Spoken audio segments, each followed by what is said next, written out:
let's take the take home for the last class so that we Yeah. can start. Oh, we can start now, sir. Sorry. Yeah, do the rounds for the take home for the last class. Okay, sir. Okay. Good evening, everyone. Can you hear me, please? Yes, good evening. Okay. Please, I'll have 2 people to give us a talk on the take home for last class. Thank you.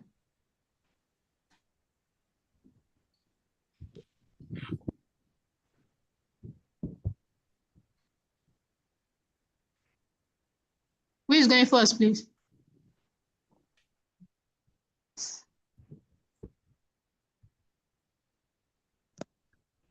Okay, Mrs. Esther.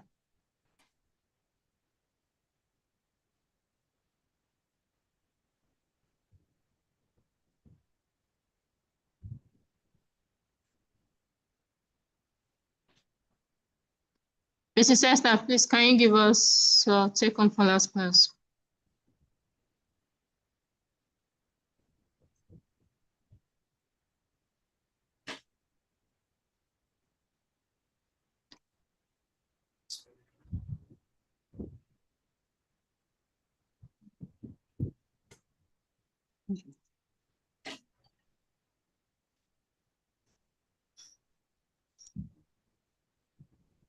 No one. So I think last Okay, if there is no response, yeah. the last topic was facility condition assessment. So the take home Yes. for that topic was all about inspecting and knowing the condition of the facility. So it gives whether the buyer to know for him to know the to be decisive of what to do, whether to buy it or not to buy it when it is being assessed. So when it is being assessed for acquisition, so it gives who want to buy it to be able to know the potential issue associated with the assets. So and to check whether the AC and every other thing, and he also give the buyer, as in it gives the facility manager to know the amount that they can buy that particular asset, whether it is whether they can acquire it or not. That is my take on. All right. Thank you very much, sir, for that. Okay. Good evening. Hello.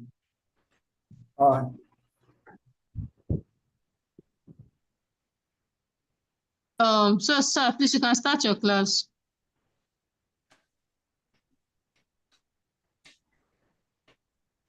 Okay, I thought Destiny Emmanuel wanted to say his take home for the last class. Please go ahead, Destiny. Okay. My take for the last class was the best time to access the facility. The best time to access the facility. So, to my own understanding, before taking over the facility, that's the best time to access the facility. So that you will be able to know what's the issue with the facility, what it will cost to fix out whatever that is a problem in that particular facility before buying or without renting. Thank you. All right. Thank you, Mr. Destiny, for that. Okay, thank you very much, Mr. Destiny, for that. It's the best time to do the FCA, facility condition assessment, is just when you are taking over the assessment so that you can ascertain the status of the facility before you commence your work. Very good. Today we shall be looking at space planning and move management. Space planning and move management. My name is O.C. Egbia here. I'm an architect by training. I've been doing that for a while now, and we'll be running through the class together. We'll look at space planning and move management. I hope you can all hear me. Yes. Okay, great.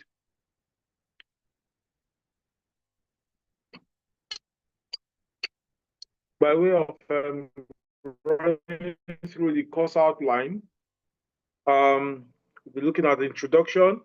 We'll look at the need for space planning, look at space planning processes, space for the move process, and of course, we'll conclude at the class. By way of introduction, space planning actually is a process of analyzing how a space in structures or rooms will be used, its use, and the use of this building, the use of the structure, the use of the space affects how the space is normally configured. It is also the process of designing and organizing the layout of a building to optimize its use. A good space planning considers possible space uses and ensures that they are used efficiently. The process results in a space plan, a drawing that identifies the need and requirements, the required element for each space.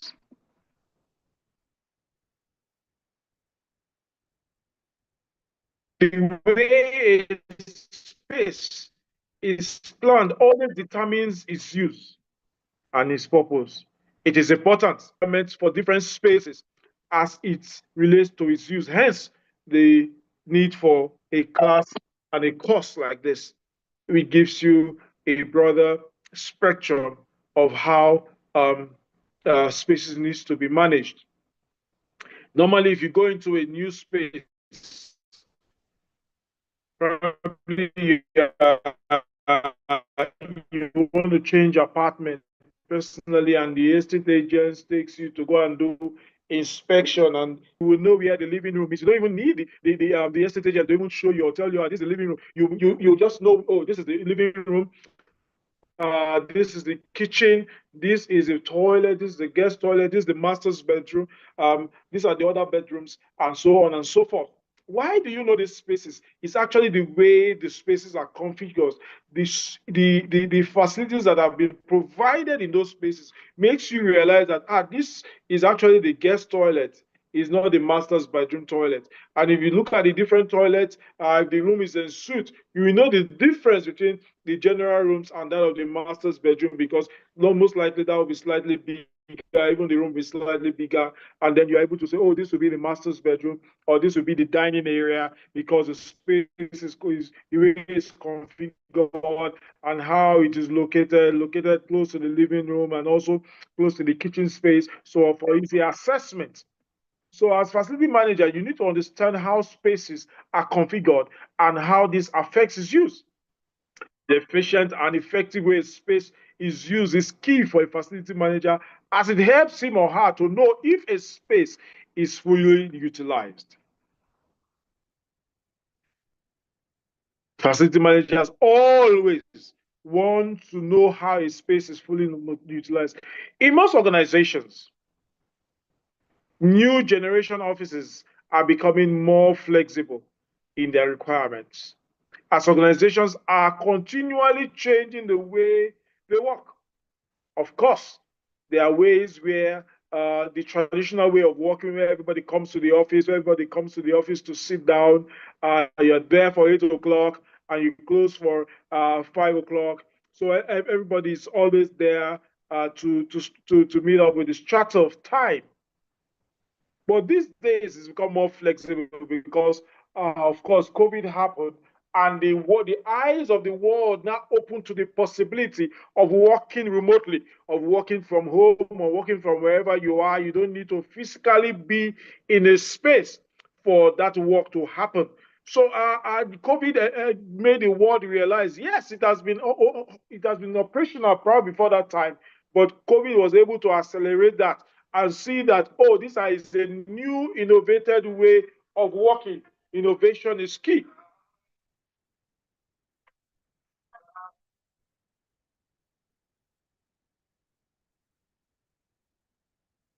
So because of that, facility managers needs to become familiar with the way organization is moving and then ask him or ourselves the following questions.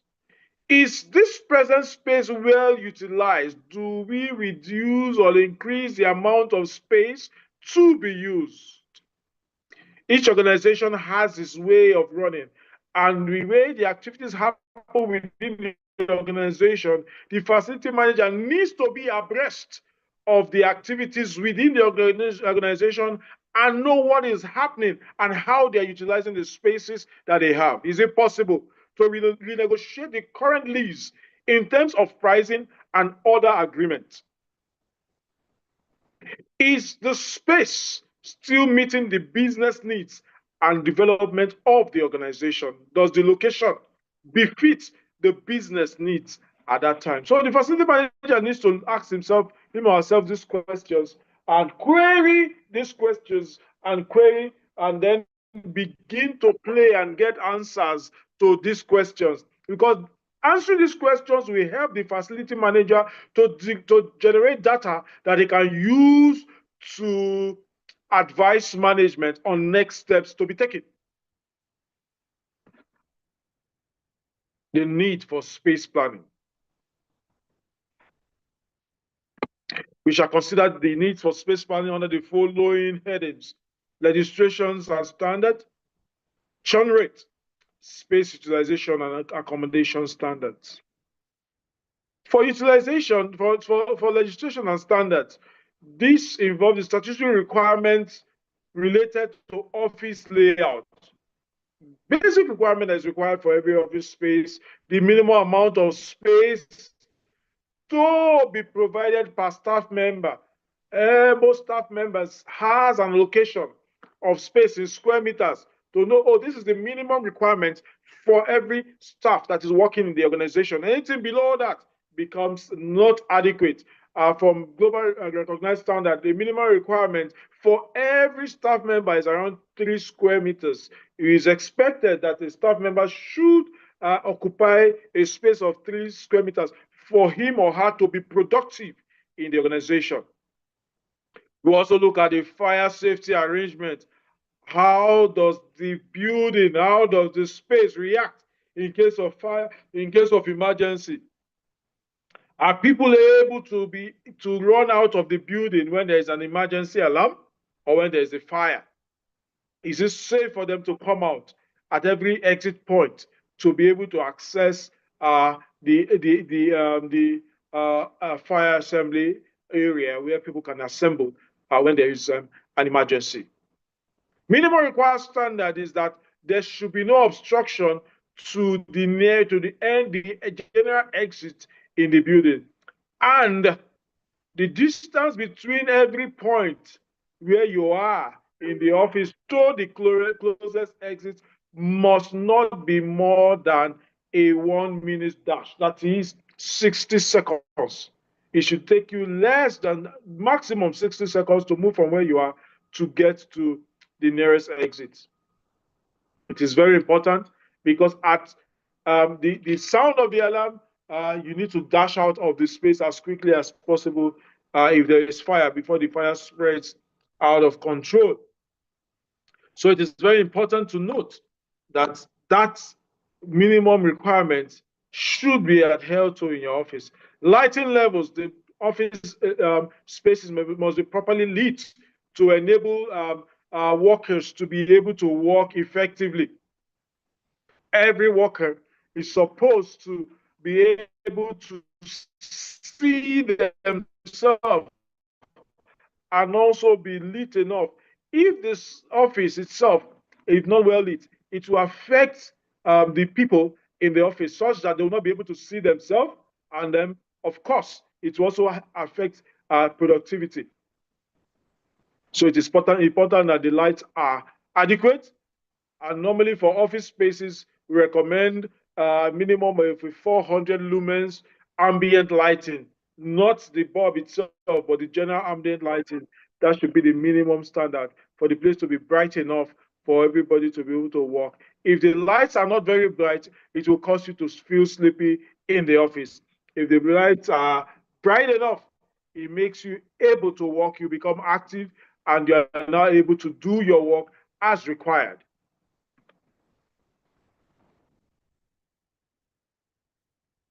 We also look at the ventilation for the office. The office must be well ventilated in such a manner that you're able to have good air coming to your space, and so that you can be comfortable enough. It affects the way and what you work. You'll be looking for how to make yourself comfortable, and then you will not be able to be productive. Temperature control. You must be able to control temperature within the space such that it's not too cold and it's not too hot. When it's too hot, you take most of the time to get yourself to a comfort level. You'll be trying to find yourself to get cool. And when it's too cold, you also not be comfortable. You will need to be padding up yourself, and then it will affect productivity, and you're not able to work the way you are supposed to work. Welfare arrangement. There must be welfare arrangement in the space.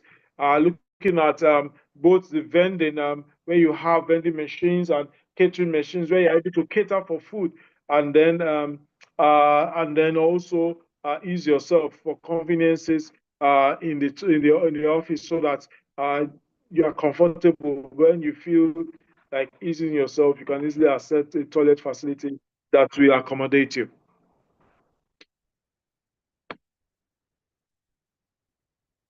Churn rate. In many organizations, office layouts are subject to frequent changes. It is expressed, that churn rate is expressed as a percentage of staff member that moves during a year, a measure of the number of staff that move out of a company over a specific period of time. It is one of two primary factors that determines the steady state an organization is willing to support. The amount of staff who cut ties with the organization during a period of time.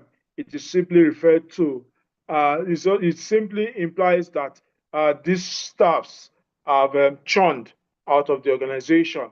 It's very important to note that some organizations have a very high turnover rate, where a lot of people move within the organization. They move out to go for greener pastures or go seek for better jobs for reasons best known to them, for maybe for good paying jobs, or they're living a bad working environment, or a boss that is not giving them rest.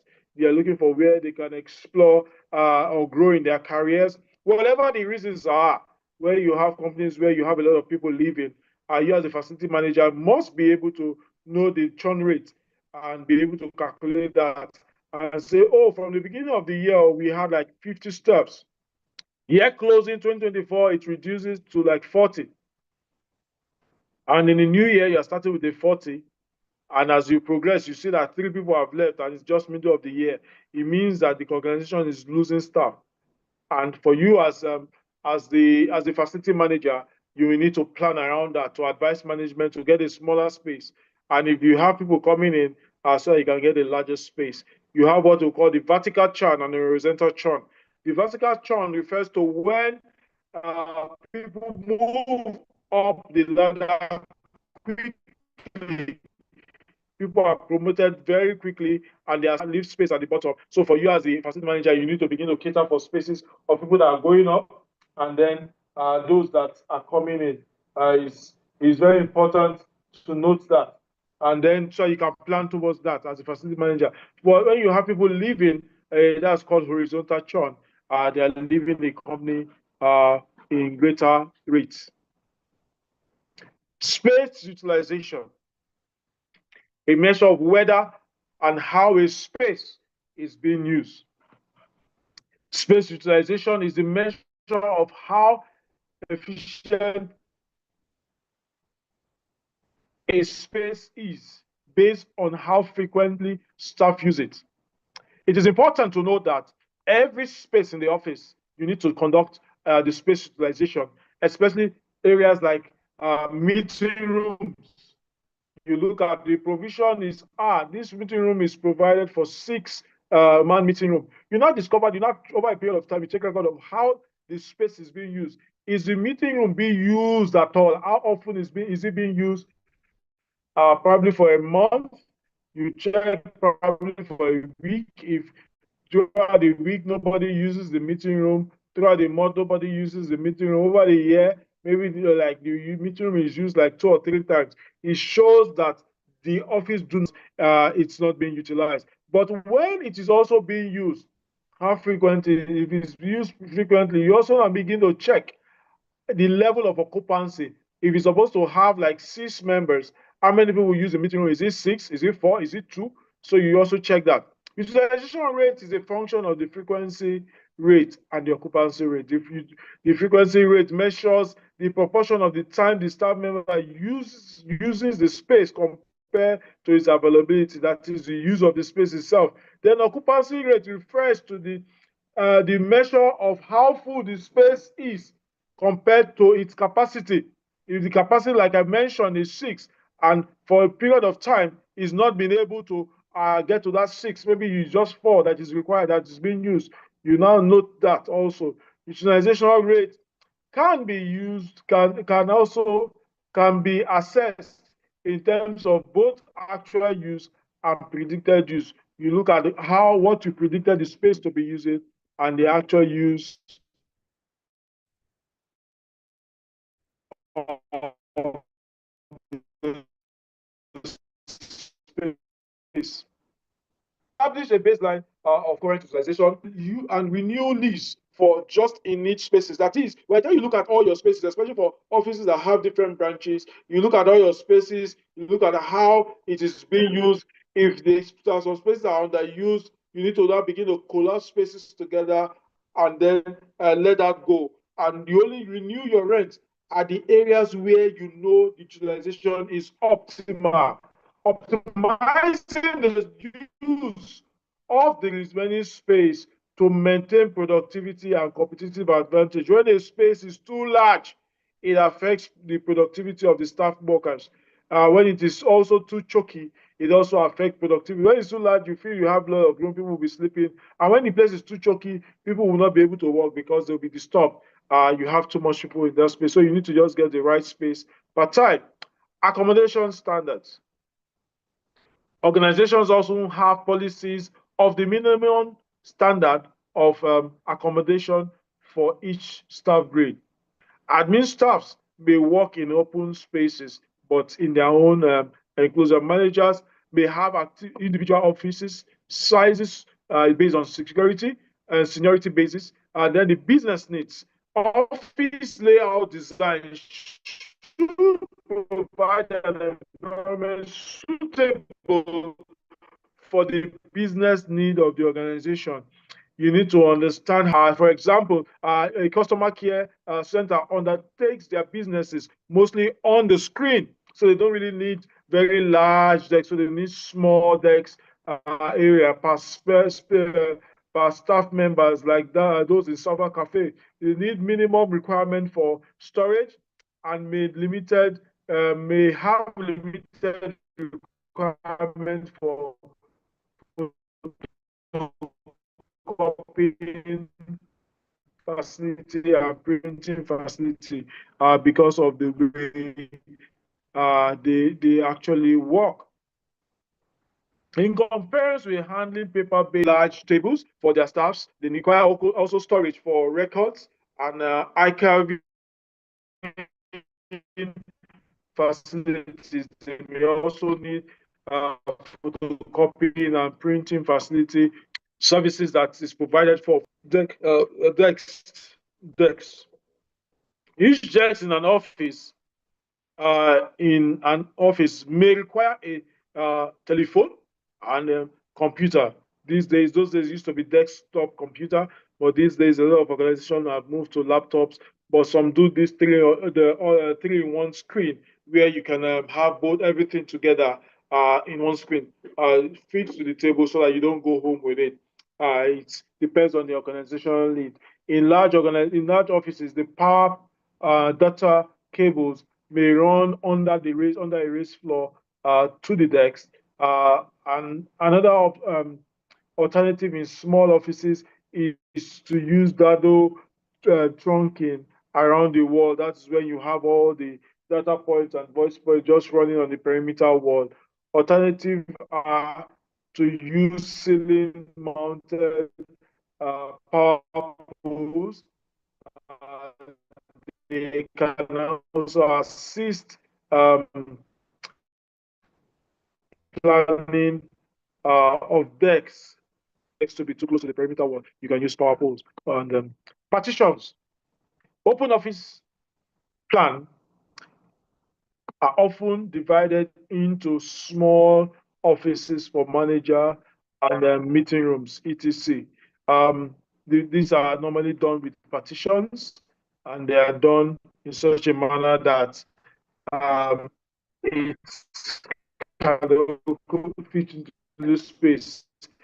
The following factors should be considered when doing the partition in those spaces, looking at heat and cooling zones and ventilation around the office, looking at the lighting and the light spaces, and also emergency light in case the office there's no light in the office, or the office is not too dark. And then look at the voice and data cable to be sure that each of the offices have provisions for voice data cabling system, and that also fire alarm escape route to be sure that the offices have general points so that this is or when it's fire. Hello, sir. Your network is dragging. We didn't hear you. They are quite isolated to be able to manage noise. The audio doesn't mail out to the general. Oh, sorry, I'll be the network. I'll try and change network.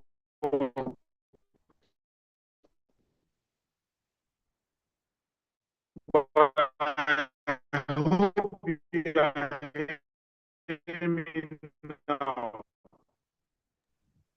No, it's dragging. Your network is dragging. Your words are all your words are dragging as if it's just dragging. Your words are dragging. Your sentences are dragging.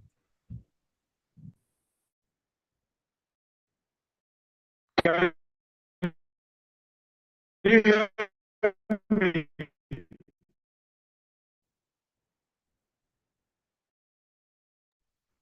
No, we can't hear you. I think you should change to a better network. I'm trying to do that anyway. It's not my fault. Okay, it's better now. I think it's better now. It's better. Sometimes we hear you, sometimes you go off the grid. All right, no problem. Let's just manage through. Space planning process. I'm trying to share my screen, and just bear with me while the network picks up again for sharing of the screen. I'm sure you already have the slides anyway. Space planning process. Plan in advance. Finding the right new office space for your business takes time. A few building and spaces have to be selected. So you need to give consideration to that, having to give enough time. I'm trying to get the slides on. Sorry, just bear with me while I run through, please.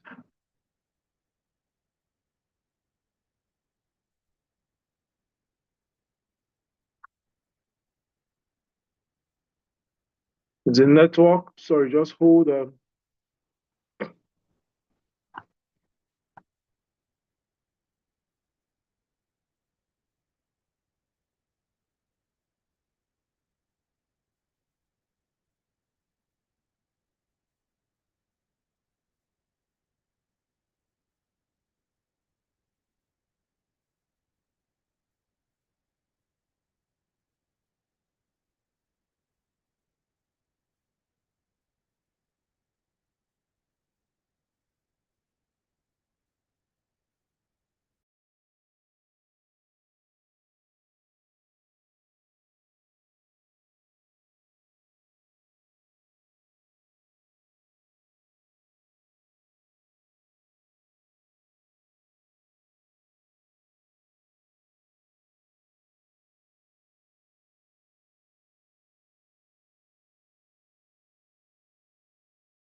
Miracle, please make me host so I can share my screen, please.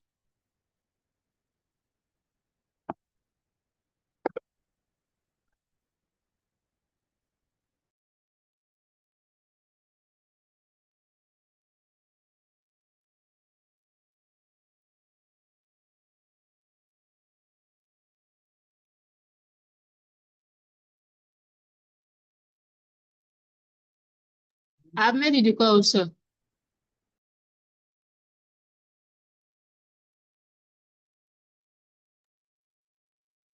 Okay, thank you. I think the screen is coming up now.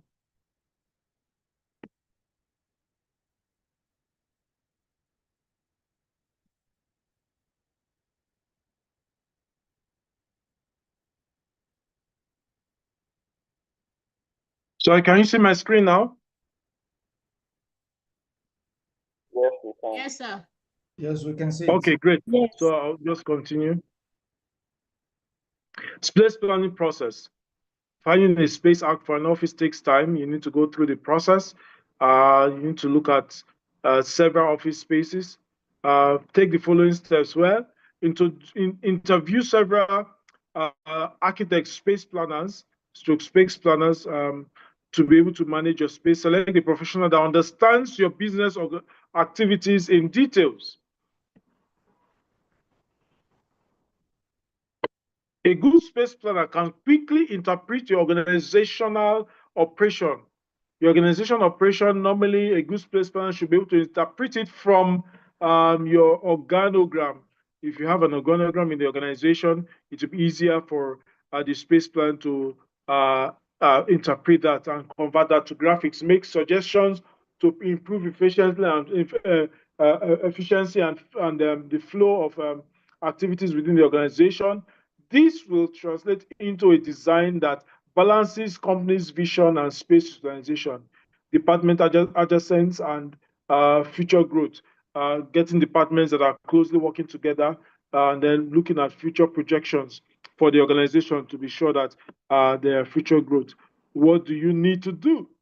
Think first about your business. How your business will use the space, and then will each of the employee need a dedicated workstation? Can you utilize a more open plan? And does your business have customers visiting often? Those are questions that you ask yourself. If they have visitors visiting often, it means that you need to make provision to have very large waiting area so that when visitors come in, they can sit and wait and make your reception a little bit bigger to be able to accommodate the visitors that come in. If you don't have visitors visiting often, you may not need to have very large waiting areas or make provisions for so many meeting rooms so that you'll be able to manage the spaces. Remote room for growth. Normally, you need to plan for growth in your organization. And while you are doing that, the company's aim is to grow and not to remain stagnant. As job increases, new businesses develop, there will be need for more spaces in the house in-house to house the employees in every department. Expansion options should be considered when negotiating your lease. See the possibility of expanding the space and see how the space will be able to meet the organizational needs as itself. To properly plan for growth, take into account your current headcount, compare it to your future growth projections by analyzing and understanding what the maximum headcount may look like in over 3 to 5 years. You limit any foreseen hiccups in the future regarding your occupancy situation. Plan for the future employees now so that when your company does grow, you will already have a place to put them. But there's also a demerit to this fact. There's also a big risk to planning big. If you are unable to meet your growth goals, you may end up with too much office space to be used. You may need to consider subleasing your office in this case. Subleasing your office is very important at times like this. So what will happen is that you will also reevaluate your office spaces. Be sure there is a sublease provision in your lease that addresses this potential issue. When you are getting a new office space, it's always advised to have a sublease clause that gives you the authorization to be able to let out part of the space when it becomes too large for you, where you can cut out part of the space and then let it out. It is good to have that in your lease agreement.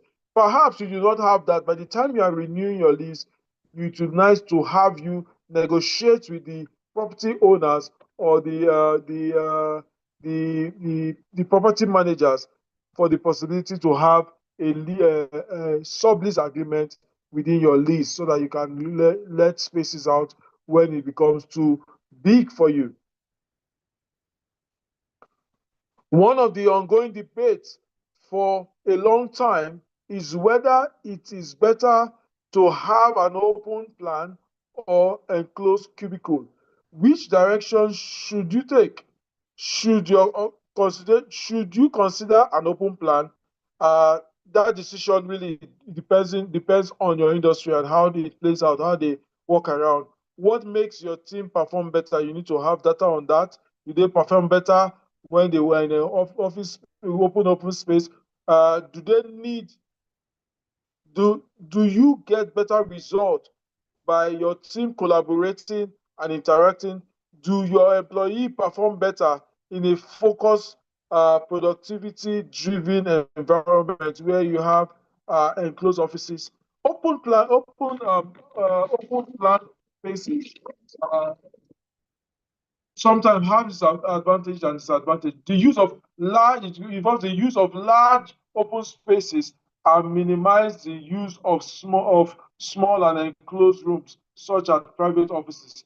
Evaluation of open plan. Neither open nor closed plan offices are perfect for all situations for all individuals. The right balance is required. Neither having an open office open plan is the best. The right balance is what works for most organizations. Any office design is likely to involve trade-offs for the workers with some positives and negatives. These are things that you need to know. You need to know in your organization so it will help the decision that you take. Advantages of open plan. The openness may improve communication and collaboration among staff workers, may also enhance the flow of information amongst teamwork and also enhance teamwork. The increased collaboration results from an open plan workspace can help in business innovation and advancement. Reduction in heat stroke cooling and electricity expenses, provide greater flexibility to accommodate evolving personnel needs that may organize, because you have open space, you can accommodate more people in the open office space. Disadvantages of open spaces. This may reduce concentration and productivity. Lack of privacy is another potential problem with open plan office spaces. Open plan layouts also facilitate the spread of diseases. During COVID, most offices had to shut down because of this problem. And in itself, it's affected the spread of the COVID virus increased more because of open spaces. When somebody sneezes at one point, it spreads faster. So it's also a demerit. Business outlay also may be reduced. Output will be reduced by high rate of absenteeism associated with open plan environments in which diseases spread more easily. Rise to legal and ethical issues stemming from compromise in confidentiality regarding the client and colleague privileges. For organizations that deal with a lot of confidential documentation, open office is not the best, and it also affects the general outlay because sometimes you may have companies suing you because of confidential information that there's people are not supposed to hear, and you have that going out. So that happens in open spaces. So it's always better to have close offices in such organizations. Things like offices like the chambers for lawyers. A lot of them have, apart from closed offices, they also have their walls that are paneled to avoid to avoid the sound traveling from within every space, so that discussions are kept as private as possible. Going remote. With the growth of the cloud computing, many businesses have begun utilizing remote working plans. Of course, we know that to get their employees a bit more freedom in working from home or anywhere away from the office. If your company has a remote working policy, consider the space utilization ratio, consider the percentage of time employees spend in the office. A good idea may be to include an area where the floor plan is flexible with movable furnitures, where people can just come in and walk and then go. Special consideration needs to be given to rooms with specific use, such as very large lunchroom and break rooms or private meeting areas. Seeing the big picture. Large lunchrooms in such a manner that you can convert those rooms per time when they are not having lunch. People can sit in there and walk, and the places need to be properly ventilated and well spread so that people can also walk from that space. Or probably having breakout areas that can accommodate people walking. Space allocation options. Hoteling system.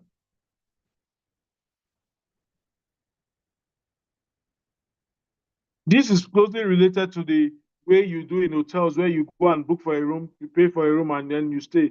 A method of office management in which workers dynamically schedule their use of workspaces such as desks, cubicles, or offices. An alternative approach to the more traditional method of permanently assigned seats. Hoteling is reservation based on assigned seats. With hoteling, workers are not assigned to their own decks. Instead, they reserve a desk for their temporary use. For just few days, they are expected to work in the office. Organizations do this. In some organizations, before you go into you have to book reservation in the office space. You call the admin department to tell them, I'm going to be in the office for the next 1 week. They will check if the office is free and then give you a pass so that you will be able to work for that 1 week. Once the 1 week expires, you need to reserve space again. If you do not reserve spaces, if you come to the office, your access card will not even allow you go into the office. You may just get to the receptionist, greet them, and go away. It will log you out. So that's also another way of managing cost, and also new ways of working these days in a more modern environment. Benefits of hoteling: save costs on commercial real estate, creates opportunity for staff to mingle or collaborate more. Then we have what we call hot desking system, an office organization system which involves multiple staff in single physical workstations or surfaces during a different time period, where you have people working in shifts. Somebody will resume around, let's say, 6:30 and work all the way to like 1 o'clock. Somebody else takes up by 1, and work to like 6 just to manage the interface. And there you have shift working, people work in different shifts from the same desk. Hot desk is often found in workspaces with flexible schedule for employees. A primary motivation for hot desking is cost reduction through space saving. It says up to 30% in some cases. Valuable in cities where real estate prices are high, where the cost of real estate is very expensive, like somewhere like Victoria Island, Ikoyi, in Lagos, and Lekki One. Cost of real estate there is very expensive. Getting office spaces is expensive, so you may not be able to rent very large spaces. You just rent just in need, and then you can now have hot desks system where people can work in different shifts. Telecommuting, a work arrangement in which employees do not commute to a central place to work. They do not come to a central place to work. They can work from different areas, different part of the world. Many telecommuters will work from home, while others use mobile telecommunication system technology to work from coffee shops and other locations. Telecommuting is used by office employees to work while on vacation. You can work while you're on vacation because you have internet these days that is able to connect you from different places. Everybody is not assembling at the same point. A good example is this class. What we are doing, all of us were in different locations, and I'm taking the class. Everybody is logged in, and they're able to perform their different activities. Benefits of telecommuting allow workers greater freedom regarding work hours and work location, give employees more flexibility to balance work and personal obligation. Often, working from home can actually make you more productive because you do not have the distraction of an office space and even driving through traffic all the time. It helps you to balance yourself out. Breakout areas where you have breakout areas. A current management fashion involves at least partly reinventing the office space.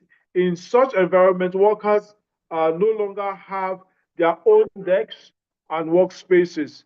A quick area away from the bustle of the workspace where informal meetings can be held, and any space out open to employees and visitors that is separate from the usual working area.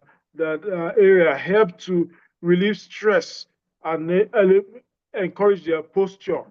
Having breakout areas are just areas that are specially made within an office space where people can just leave their desk, take their laptop there, sit down and have short meetings, can also have a coffee there and also work from there. It's just a space that is specially designed, a soft area where you can just go sit down and work on your posture and enjoy the working environment. Benefit of a well-designed breakout area can serve as many purposes as possible. Provide spaces for informal catch-up meetings, grab a quick bite.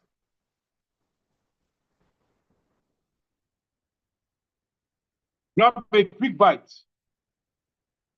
during work hours, somewhere to greet visitors and clients, and to also have informal meetings. Importantly, I can't hear any voice again, oh, please. Sorry, Emmanuel, I didn't hear what you said. I can't hear you again at all. But you can hear me when I called your name now. Maybe it's your network. Just try. Because we can hear. I can hear. Don't know about others. So there's nothing wrong with where I am. I can see that the network is stable. Hey. Okay. It also, that breakout area also promotes the employee well-being, improves posture, and helps to relieve stress. It also helps to relieve stress. Move management. Before we go into the next move management, we'll take a short break of 10 minutes. So we are leaving, this is 6 o'clock. So we'll take a short break. I hope that is fine. And when we come back, we'll finish up move management.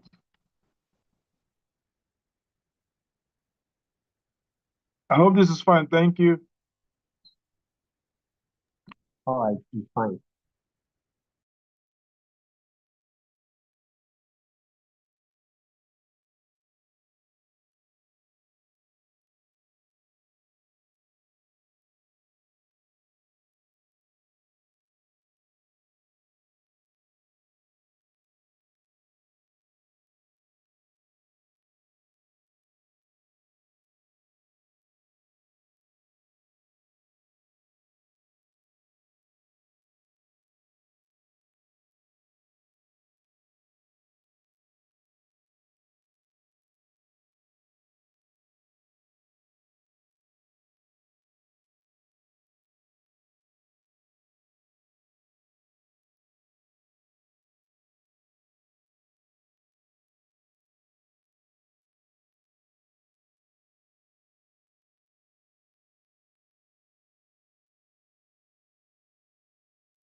Okay, exactly time. So let's continue.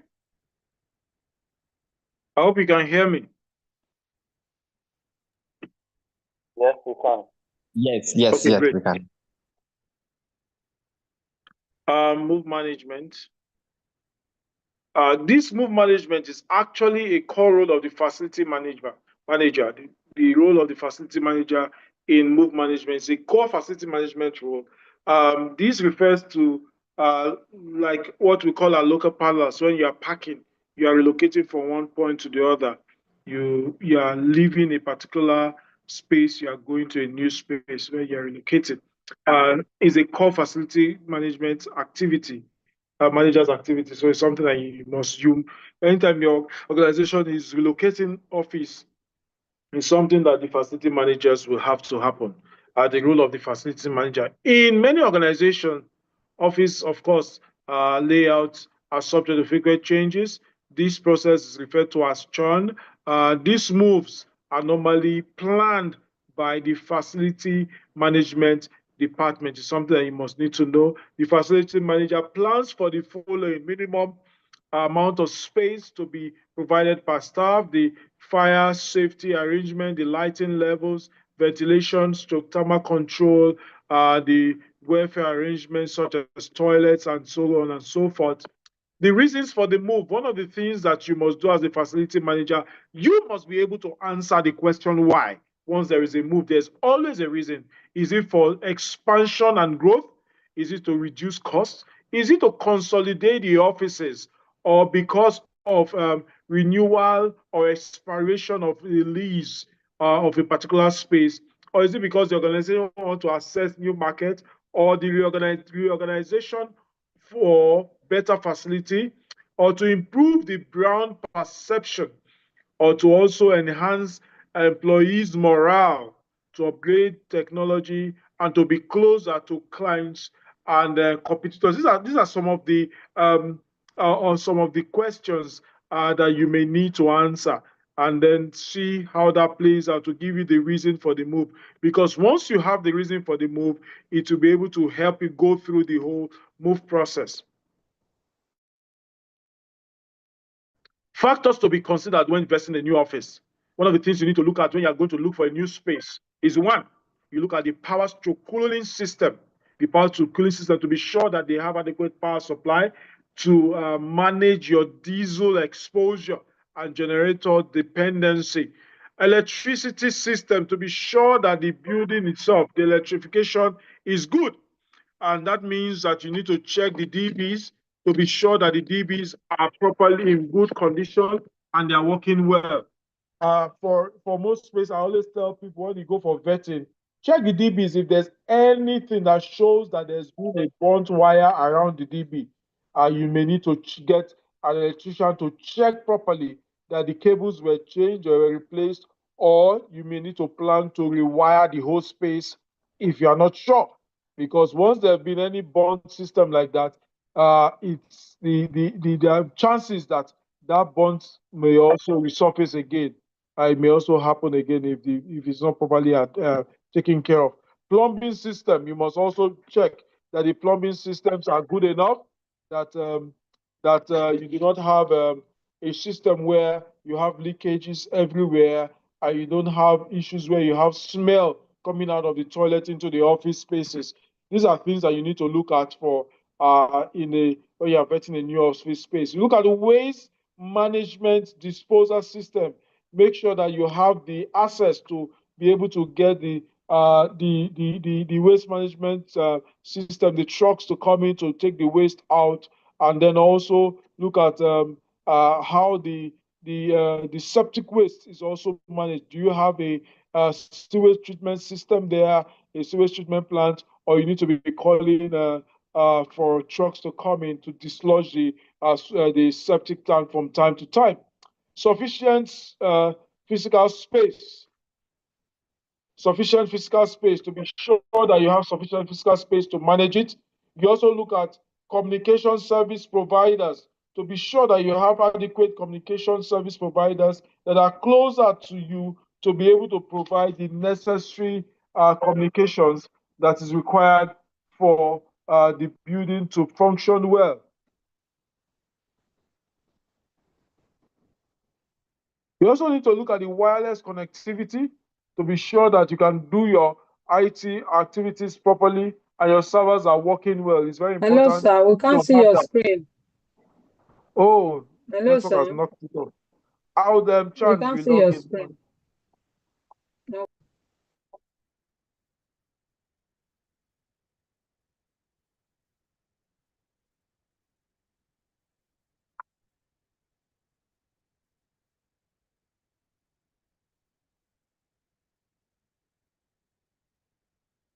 Screen is coming up.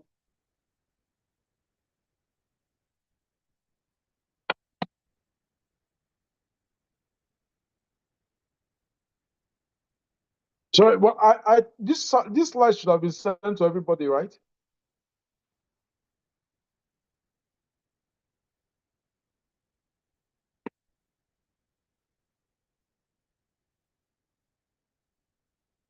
Okay, the screen. Can you see my screen now? Yes, it's up, sir. Okay. But I'm sure everybody has this slide. So please, in case the network knocks it up again, so that I could just be going on, so I don't have so much running back and forth. Also look at the phone and computer cabling system and the IP security system.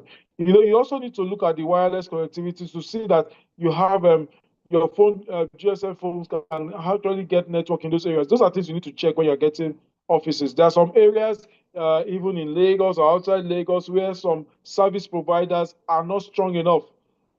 You may have like Airtel network there. You may not have Nine Mobile. You may not have Glo. You may not have MTN. You may have MTN. So you just look at areas where you are taking the offices and look at the generality of the networks that people are using in your office. So by the time you move there, they don't have problem with communication. So those are some of the things that you need to look at when you're getting an office space. Planning steps. One of the things that you need to do when you want to plan for the office move. Step one, these are just steps that we give for you to use. It will help you when that time comes. Define your reason for the move, like we have mentioned. Get a checklist. There's a checklist that we have within the slide. I'll show you that. Just a minimal checklist that you need to have to do what you need to do. Know your key dates, set a budget, brief your property agents so that they know that you are moving. The new and the old original agent need to brief them. They know the dates. Book your office movers company. At this point, I want to tell us that I advise that on no account must you decide to do your office move yourself. It will be very clumsy. Get companies that specializes in moves. There are companies that do that as their job. The prime movers, the swift movers, just about those two that I know that I've used, and I think they're good. There are other ones, Go Logistics, and some companies like that majorly they handle office moves. So get them to do it, and once you get them, ensure that they have goods in transit insurance to protect your goods that are going to the office material that you're moving from one place to the other.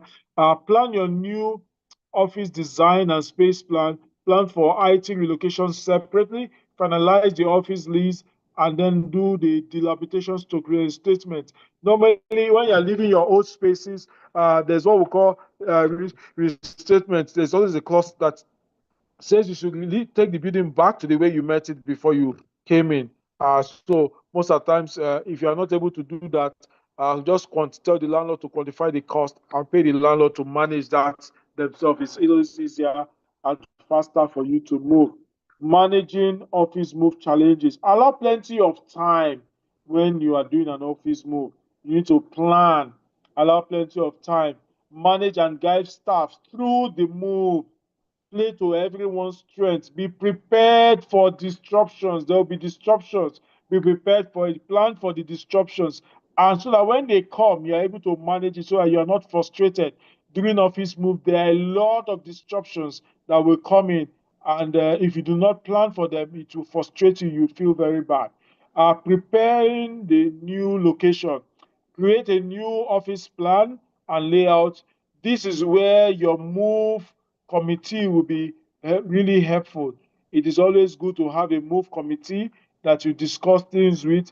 It is always difficult to move into a new space, but when you have to figure out where everything and everyone goes, that takes a lot of time. So you need to plan that and then ensure that everything is located. Make sure you know where each piece of the furniture will be placed and every employee will sit.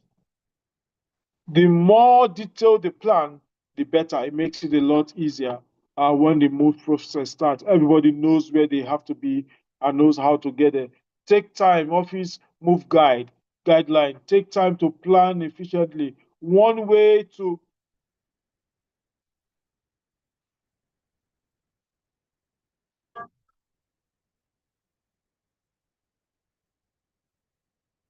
One way to make the office move efficient is to minimize the amount of time it takes to the move to take place. Normally, we advise that as much as possible, make sure that the time that you do the move is within 1 to 2 days or maximum 3 days. Make sure it happens within a short time. For a floor, we advise that you do it in a day because the quicker you do it, the better. It makes it a lot easier. To save time, ensure that you familiarize yourself with the new location, understand exactly the dimension of each of the new rooms, record the differences in spaces and formats of the rooms. Make sure your old and new desks, chairs, filing cabinets, etc. will be accommodated. Where it will not be accommodated, take note of that. Ensure everyone involved knows their new dimension. Create floor plans before they move. Make sure that every employee receives a copy of the floor plan so that everybody knows exactly where they are going and knows how their spaces will be. In other words, when they get there, they will not have surprises. Once that happens, they're going to fight you. Communication during the office move, communicate with everyone. One of the key things that you need to do during the office move is communicate. You need to communicate all the time. It will help you and save you a lot of stress. Give clear instructions where every piece of furniture needs to be positioned.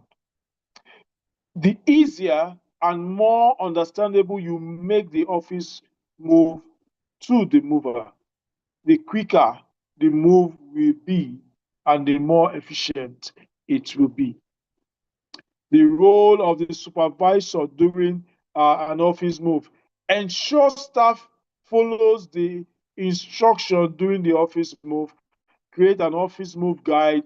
Make sure that every staff member has one.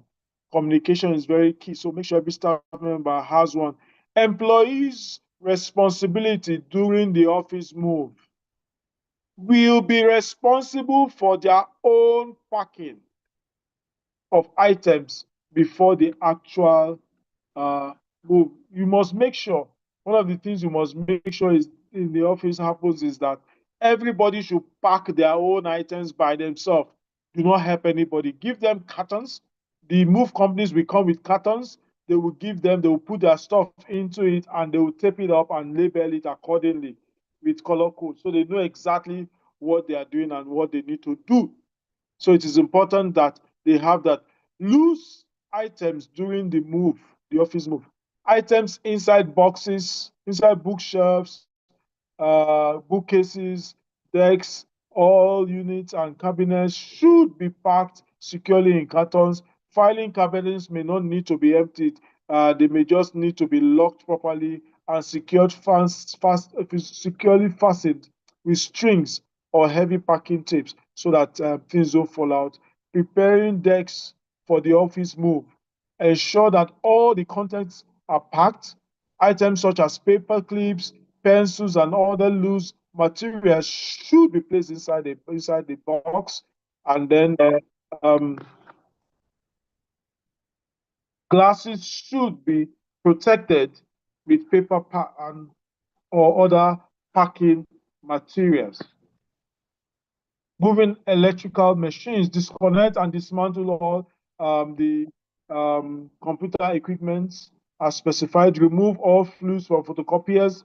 Make sure loose items are stored and labeled correctly.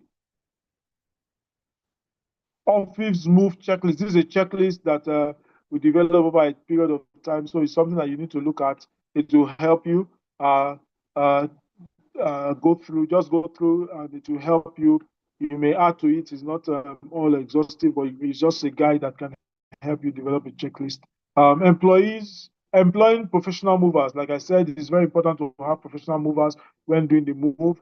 They are conscious of just how to set the logistics. They understand furniture and the gears that they can be anticipated to deal with when changing a professional workplace.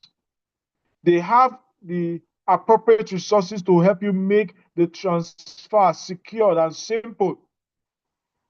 They have the capability to make sure to prepare the different phases of the transfer nicely ahead of time.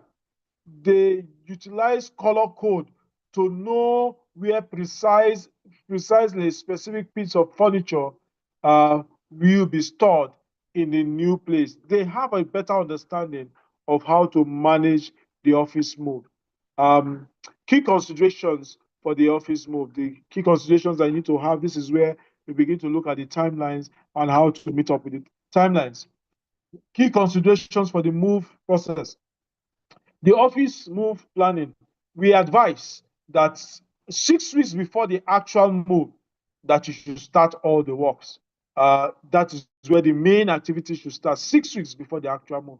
6 weeks prior to the office move, meet with IT departments to discuss the critical components of moving servers and desktop equipment. Assign move coordinators to each department. The role to be individuals within each department. Choose each person within the department so that they can communicate with themselves. It's always better that way, so that at the end of the day, everybody knows exactly what to do, and they have the languages and are able to communicate with their people themselves. Schedule standing weekly meetings with assigned move coordinators to discuss the upcoming move. Schedule kickoff meetings. Advise landlord of the original and the destination facility in writing when the move will take place. Review and clearly define all areas of responsibility during the move. 4 weeks before the move, you have 6 weeks, you have 4 weeks prior to the move. Finalize move schedule, review schedule and responsibility, create employee move packs and instruction, prepare agenda and content for employees, move orientation meeting, identify items of high value so that you're able to manage them properly, discuss cover during move with the insurance carrier. This is what I said, the goods in transit insurance is always better. You tell the move company to handle it. They have better expertise. They will get the goods in transit insurance. To be part of what you are negotiating with them. 3 weeks prior to the move, conduct employee move orientation meeting, distribute employees movement packs, where you have cartons, schedule cartons delivery for employees to pack personal items, stroke workstations, schedule necessary staff to be on site during the move, establish method of communication for the move, either you use cell phones or you use radio, that is walkie-talkies for that move. 2 weeks prior to the move, cartons and labels delivered, define lost and found area for new location. Where you are moving to the new location, you need to set out the place where you have the lost but found items, where everybody will get them into. Create emergency preparedness plan for moving for the move, such as elevator maintenance, building contacts, contact of the IT personnel, suppliers, contact of telephone, communication suppliers, and all that. Just have the emergency numbers close by so that in case of any issue, you're able to manage that once that occurs. And you know the right person to call, and not just you. everybody within the move committee also have this contact, so everybody is able to communicate.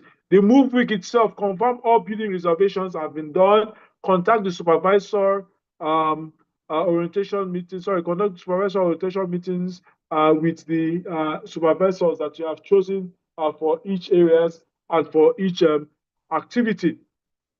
Complete the review of the labeling and items requiring special care. Walk the space and check for process. Confirm schedules of those who will be on site during the move. Post floor planning, post floor plans, office layout diagrams, and individual placards and cabinets and niche during the move. Survey the new facility for existing damage before you move to be sure that they are properly captured. And once they are properly captured, you are now able to manage whatever thing that may come up. And then the move day itself, assign move coordinators to the origin and destination site. While you're assigning them to the destination and the origin, you give them what we call a list of directory, item directory, so that every one of them can then have it. So you log out and log into the new space. Be prepared for different movers, to direct movers and answer questions regarding placement of items. Monitor all any items going to the destination lost or found areas. Complete final walkthrough with move supervisors at the old facility to make sure that all items have been moved. Then fine-tune, clean up, and rearrange at the end of the job. Then finally, after the move, manage inquiries from employees, make a list of items requiring attention, survey for any potential property damage to the space or your assets, schedule follow-up crew to post-move activity. It is very important to do that schedule. Thank you very much for your time. So I'll take your questions now. If you have any questions, you can raise up your hand and then I'll identify you.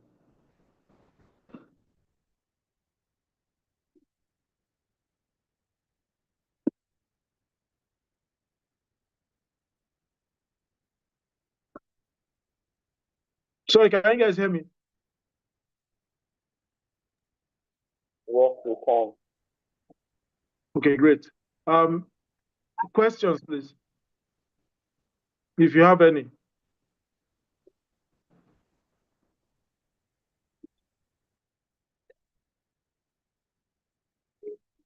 Idris Adeyemi, I thought you have a question. No, I don't. Okay, I'm seeing Ekeret. Okay, you can unmute yourself and ask your question, sir. Good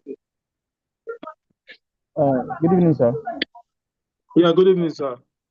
Please, I just want you to use a real-time scenario on how you were able to move from one, you pack your tools from one location to another. How you were able to organize the move. Okay, well, I don't know what you want me to say, but I've done several moves, and the template that we have here is what we have done and which we have moved, which we have used, and it has worked. I just did one recently, at the end of the year 2024.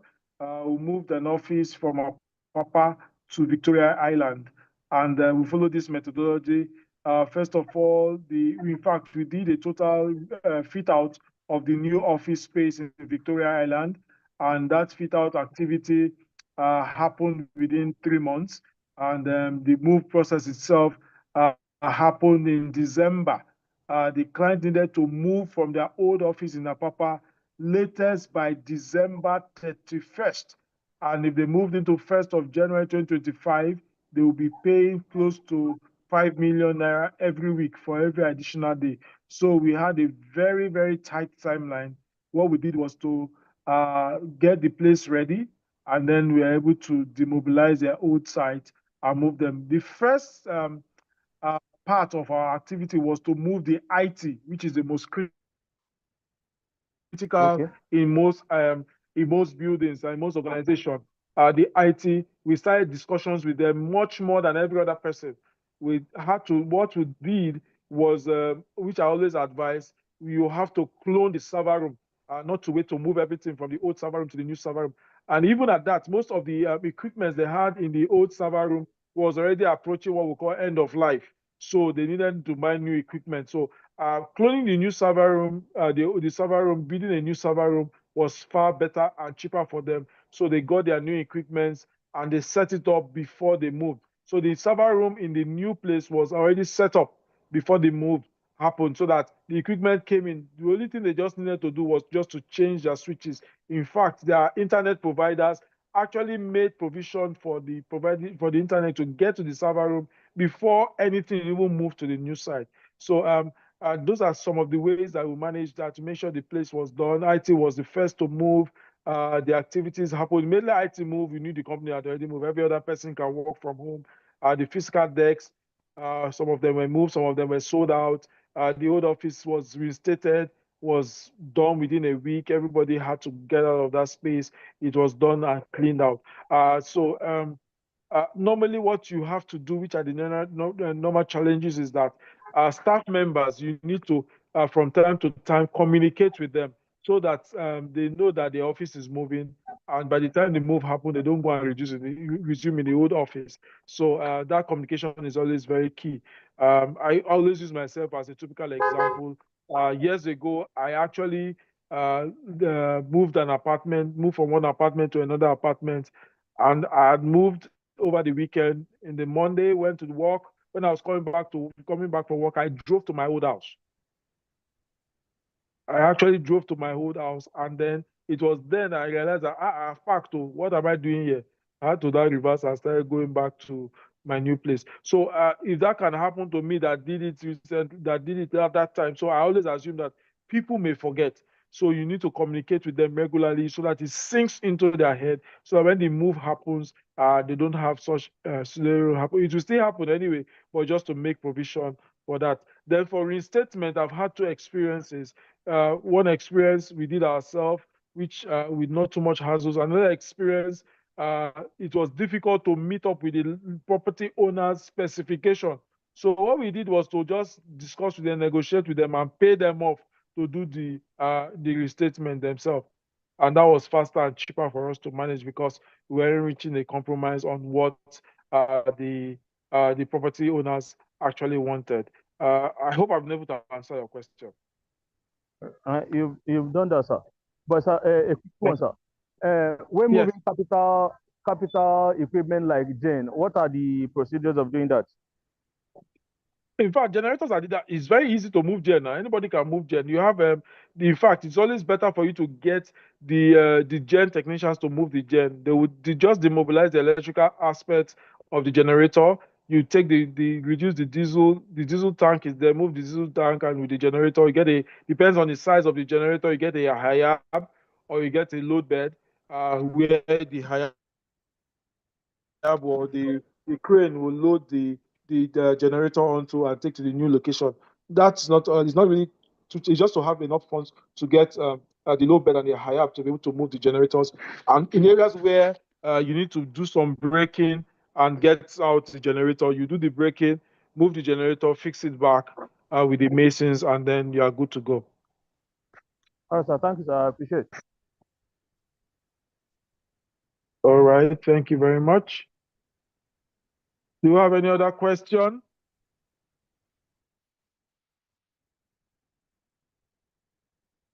Okay, if we don't have any other question, I want to say at this time, thank you very much for your time, for attending this class. We'll meet again, I think, on Friday to take the next class. Thank you for your time. God bless you and have a good evening. Thank you. Thank you, sir. Thank you. Thank you very much. All right. Thank you very much, sir. Thank you very much, everyone. Thank you, sir.